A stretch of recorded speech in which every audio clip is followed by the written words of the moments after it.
오늘도 말씀을 통해 우리에게 주실 은혜를 기대하며 말씀과 기도로 시작하는 여러분들께 하나님의 뜻이 깨달아지고 성령의 지혜가 임하는 역사가 있기를 축원합니다. 함께 보실 말씀은 다니엘서 1장 8절로 21절까지의 말씀입니다. 제가 봉독해 드리겠습니다. 다니엘은 뜻을 정하여 왕의 음식과 그가 마시는 포도주로 자기를 더럽히지 아니하리라 하고 자기를 더럽히지 아니하도록 환관장에게 구하니 하나님이 다니엘로 하여금 환관장에게 은혜와 긍휼을 얻게 하신지라. 환관장이 다니엘에게 이르되 내가 내 주 왕을 두려워하노라. 그가 너희 먹을 것과 너희 마실 것을 지정하셨거늘 너희 얼굴이 초췌하여 같은 또래의 소년들만 못한 것을 그가 보게 할 것이 무엇이냐. 그렇게 되면 너희 때문에 내 머리가 왕 앞에서 위태롭게 되리라 하니라. 환관장이 다니엘과 하나냐와 미사엘과 아사랴를 감독하게 한 자에게 다니엘이 말하되 청하오니 당신의 종들을 열흘 동안 시험하여 채식을 주어 먹게 하고 물을 주어 마시게 한 후에 당신 앞에서 우리의 얼굴과 왕의 음식을 먹은 소년들의 얼굴을 비교하여 보아서 당신이 보는 대로 종들에게 행하소서 하매 그가 그들의 말을 따라 열흘 동안 시험하더니 열흘 후에 그들의 얼굴이 더욱 아름답고 살이 더욱 윤택하여 왕의 음식을 먹는 다른 소년들보다 더 좋아 보인지라. 그리하여 감독하는 자가 그들에게 지정된 음식과 마실 포도주를 제하고 채식을 주니라. 하나님이 이 네 소년에게 학문을 주시고 모든 서적을 깨닫게 하시고 지혜를 주셨으니 다니엘은 또 모든 환상과 꿈을 깨달아 알더라.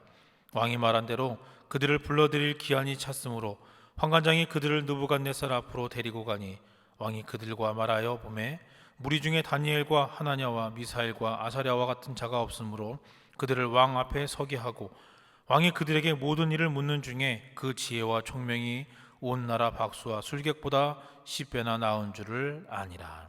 아멘. 함께 나눌 말씀의 제목은 세상에서 살면서 세상대로 살지 말라입니다. 자, 그리스도인이 세상 속에서 살기가 참 쉬운 일이 아니죠. 예수 믿는 사람이 죄로 가득한 이 세상에서 산다라고 하는 것은 결코 쉬운 일이 아닙니다. 자, 그러나 세상 속에서 하나님의 백성이라는 이름을 가지고 멋있게 산 사람들이 있다라고 하는 거죠. 바로 오늘 말씀에 나오는 다니엘과 세 친구입니다. 다니엘은 바벨론의 포로가 됐습니다. 바벨론 정부에서는 유능한 인재를 발굴하여서 교육을 시키는데 이 다니엘과 이 세 친구가 뽑혔습니다. 교육을 받는데 왕의 음식과 포도주가 나옵니다. 다니엘과 이 세 친구는 그 왕의 음식으로 자신들을 더럽히지 않겠다라고 먹지 않고 채식만 합니다. 그런데도 얼굴색이 더 좋았다라고 하는 거죠. 다니엘과 세 친구는 열심히 공부합니다. 다른 교육생들보다 뛰어나서 왕의 인정을 받습니다. 이들은 바벨론이라고 하는 그런 세상 속에서 하나님의 백성으로서 아주 당당하게 그 능력을 인정받으면서 하나님의 방법대로 멋지게 산 사람들입니다. 사랑하는 여러분, 그리스도인은 세상대로 살지 않고 하나님의 방법대로 살아야 합니다. 자, 그렇다면 어떻게 하면 세상에서 세상의 방법대로 살지 않고 하나님의 방법대로 살 수 있을까요? 오늘 이 다니엘과 이 세 친구를 통해서 세상대로 살지 않고 우리가 해야 할 일이 무엇인지를 함께 나눠보고자 합니다. 자, 첫 번째로 세상대로 살지 않기 위해서는 분명한 신앙을 가지고 살아야 된다고 하는 겁니다. 분명한 신앙 철학이 있어야 되는 거예요. 자, 본문 8절에 보면 다니엘이 뜻을 정했다라고 하는 말씀이 나와요. 자, 뜻을 정했다라고 하는 말은 나는 이렇게 살아야겠다고, 그래서 세상에 살지만 세상에 물들지 않겠다라고 자신의 신앙을 아주 분명히 선포하고 있는 겁니다. 왕국의 교육을 담당하는 환관장이 왕의 음식과 포도주를 주었을 때 나는 그것들을 먹지 않겠다라고 그렇게 선언한 겁니다. 자기의 신앙을 아주 강하게 나타낸 거죠. 지금 다니엘과 세 친구는 바벨론 문화 속에서 교육을 받고 있습니다. 기술과 재주를 배워요. 바벨론의 먹고 마시는 문화와 그런 우상 문화에 휩싸여 있다라고 하는 거죠. 자, 그러나 세상의 문화로 자신을 더럽히지 않겠다라고 아주 분명하고 확고한 그런 신앙을 선포하면서 살아가고 있는 그런 모습인 겁니다. 자신의 신앙을 가지고 세상에서 산다는 게 참 쉽지가 않죠. 환관장은 그래서 말합니다. 내 목이 달려 있는 것인데 이거 함부로 할 수 없으니 어서 먹으라라고 이렇게 이야기합니다. 자, 그러나 다니엘은 분명히 말합니다. 당신도 알아야 된다라고. 나를 더럽히지 않게 해달라고 그렇게 이야기합니다. 더럽히지 않아야 된다라고. 자, 이렇게 자신의 신앙을 선포합니다. 그리고 지혜로운 도움을 요청합니다. 우리가 세상에서 세상대로 살지 않기 위해서는 자신의 신앙을 여러분 선포해야 되는 거예요. 이것은 아주 위대한 결단이라고 할 수 있습니다. 놀라운 결단이죠. 그렇기 때문에 여러분 용기와 믿음이 필요합니다. 1930년에 프로펠러 하나가 달린 그 단발기를 들고 단발기를 타고서는 미국의 린드버그 대위가 대서양을 횡단합니다. 그 대서양 횡단에 성공을 합니다.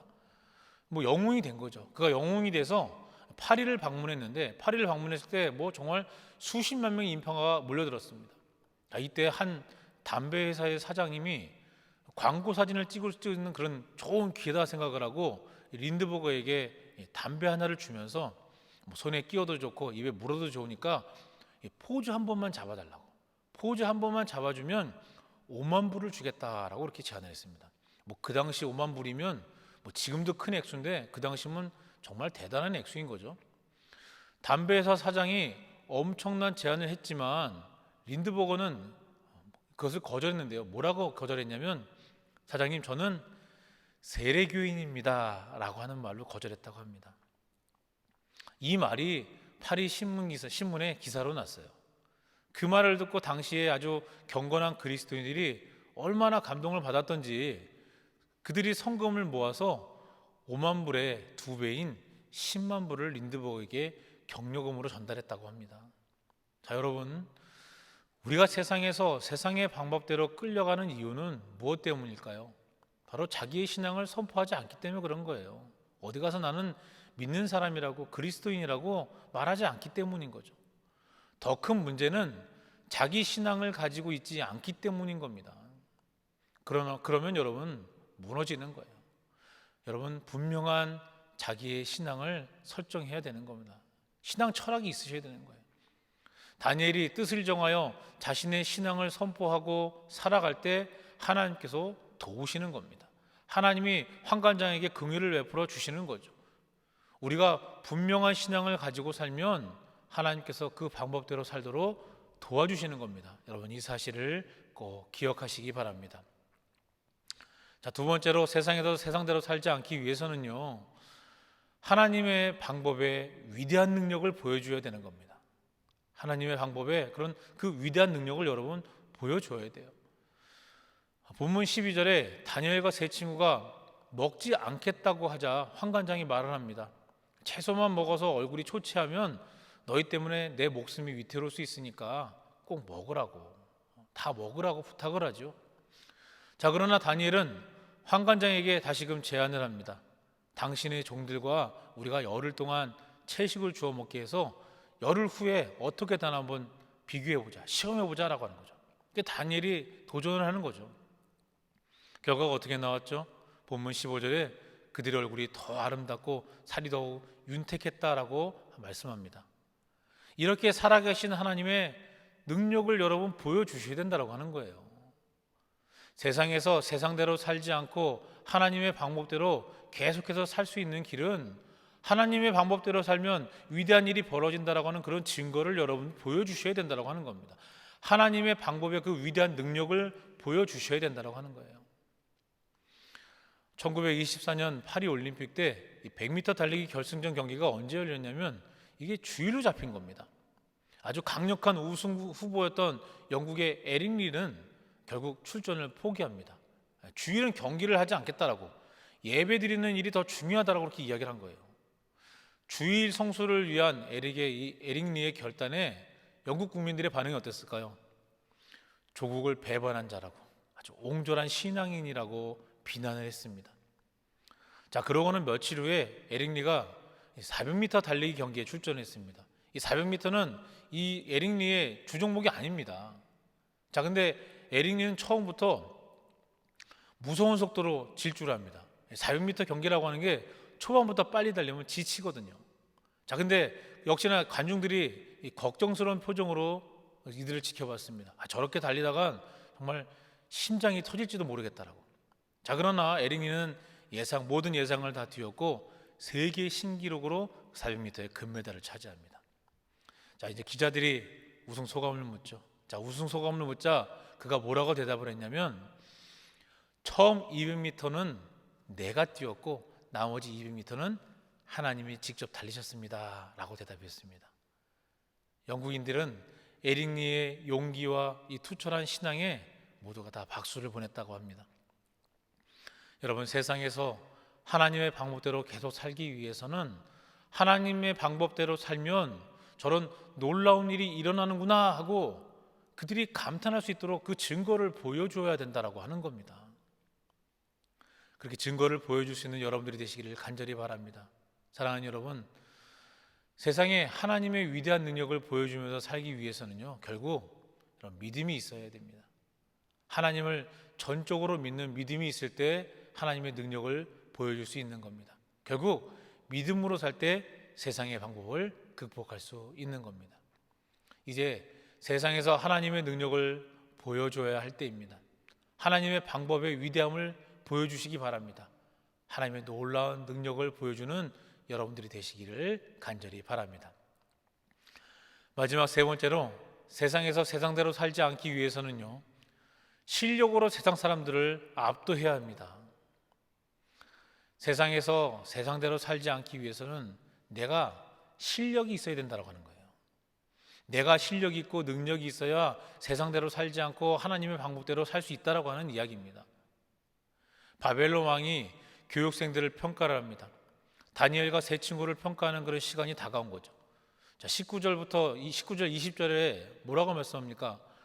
왕이 그들과 말하여 보매 무리 중에 다니엘과 하나냐와 미사엘과 아사랴와 같은 자가 없으므로 그들을 왕 앞에 서게 하고, 왕이 그들에게 모든 일을 묻는 중에 그 지혜와 총명이 온 나라 박수와 술객보다 10배나 나온 줄을 아니라라고 말씀합니다. 다니엘과 세 친구는 실력으로 대면한 겁니다. 실력이 있을 때 자신의 신앙 철학을 주장할 수 있는 거예요. 자신의 신앙을 주장할 수 있는 겁니다. 그러나 실력이 쉽게 되는 건 아니죠. 하나님이 여러분 도와주셔야 되는 겁니다. 하나님을 믿고 의지하고 최선을 다하여 준비하고 기도하면 하나님은 실력도 주시고 능력도 주실 줄로 믿습니다. 그리스도인이 세상에서 세상대로 살지 않기 위해서는요, 내가 실력과 능력이 있어야 세상대로 살지 않고 내 신앙 철학으로 살아가면서 그렇게 영향을 줄 수 있는 겁니다. 세상대로 살지 않고 세상을 이끌기 위해서는 실력으로 그들을 압도하셔야 되는 겁니다. 그래야 세상 사람들이 우리를 무시하지 않는 겁니다. 그래야 세상 사람들이 세상의 방법을 우리에게 강요하지 않는다라고 하는 거죠.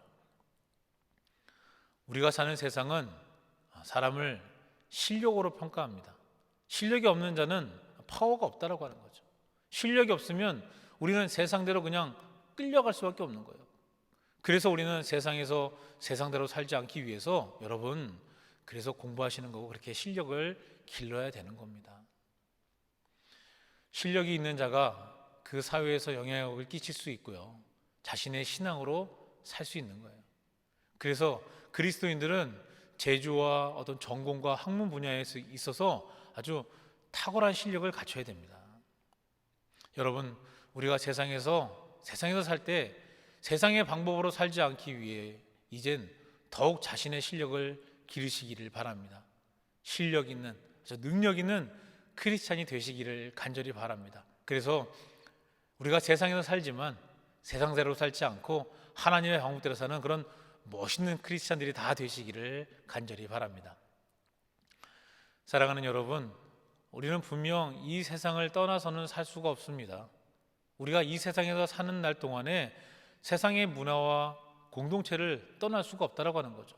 그러나 우리가 세상 속에 있지만 세상대로 살 수는 없는 겁니다. 우리는 그리스도인이기 때문이죠. 이제 세상에서 세상대로 살지 않기 위해서 자신의 신앙을 여러분 분명히 하십시오. 그 뜻을 정하셨으면 선포하십시오. 그리고 여러분이 누굽니까? 자신이 하나님의 자녀란 그런 정체성을 분명히 하고 자신을 숨기지 마십시오. 자신을 드러내고 선포하셔야 된다고 하는 거예요. 그대로만 있지 말고 하나님의 살아 역사하시는 그런 권능을 여러분 보여주십시오. 나타내십시오. 세상 사람들은요, 우리를 보고 분명 떨 것입니다. 더욱이 여러분의 능력을 보여줄 때죠. 세상 사람들은 여러분을 결코 무시할 수 없을 것입니다. 그러면 여러분은 세상에서 살지만, 이 세상 가운데 살지만 세상대로 살지 않고, 세상의 방법대로 살지 않고 뜻을 정한 자신의 신앙대로 살 수 있는 줄로 믿습니다.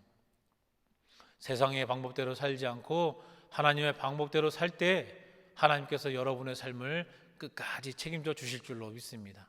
하나님이 책임져 주시는 그 멋진 삶을 사는 여러분들이 되시기를 주님의 이름으로 간절히 축원합니다. 함께 기도하겠습니다. 사랑과 은혜가 충만하신 하나님, 감사를 드립니다. 우리를 부르시어 세상에 속한 자가 아닌 하늘에 속한 자로 그리스도인의 삶을 살게 하시니 감사를 드립니다. 세상과 구별된 삶을 살게 하시어 하늘의 축복을 누리게 하시니 더욱 감사를 드립니다. 그러나 우리가 세상을 살아갈 때에 수많은 유혹과 시험들이 우리를 힘들게 하고 그리스도인의 삶을 포기하게 만들 때가 많이 있음을 고백합니다. 우리의 믿음을 더욱 강하게 하셔서 유혹과 시험을 이기게 하시고 세상 속에서 죄의 종이 아닌 하나님의 자녀로서의 권세를 누리며 승리하는 삶을 살게 하여 주시옵소서. 우리로 하여금 분명한 신앙을 가지게 하여 주시고 우리의 삶을 통해 하나님의 크신 능력을 나타내는 삶을 살게 도와 주시옵소서. 세상에 이끌려가는 삶이 아니라 세상을 이끌고 나아갈 능력의 세대가 되게 하여 주시옵소서. 하나님이 주시는 능력으로 세상 속에서 빛과 소금의 역할을 잘 감당하는 우리들이 되게 도와 주시옵소서. 이 모든 말씀 거룩하신 예수 그리스도 이름으로 기도하옵나이다. 아멘.